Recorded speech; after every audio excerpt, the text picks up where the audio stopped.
Letter to no one in particular. To write. Monday, 26th June 2017. To acknowledge oneself is to acknowledge how we are trapped by recognition, the pain that holds together the contours of a constancy in whose presence I notice myself.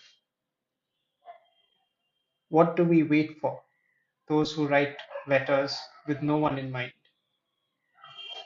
Is it that the mind is doomed to fear the whispers of the heart, lest it forget itself and dissolve into the gathering dusk? To write is to acknowledge the preciousness of time, time not yet lost, and moments that may yet return there. To write is to acknowledge the limitations that we live in, our finiteness.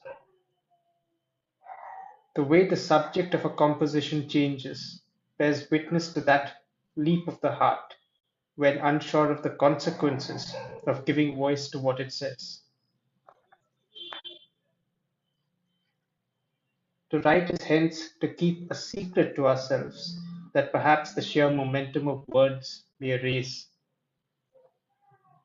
To write is to know that there will come a time when I shall not.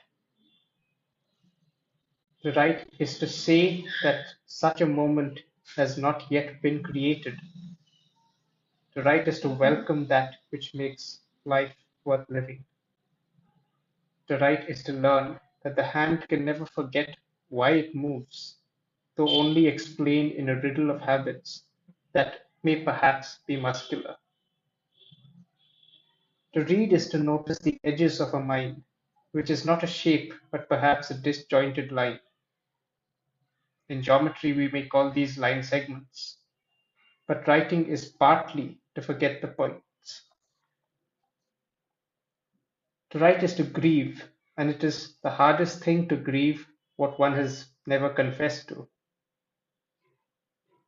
To name that is to kill the escape from the circles that entwine the subjection of a name. To write is then to acknowledge death in its numberless ways.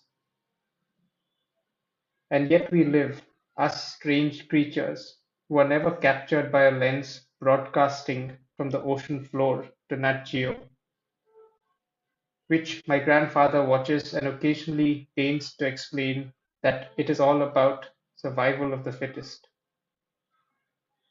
A school textbook claims that Darwin's phrase refers to adaptability, the vagueness of that term. I mean, clay is adaptable, but we are not yet mud, irrespective of that which we help grow.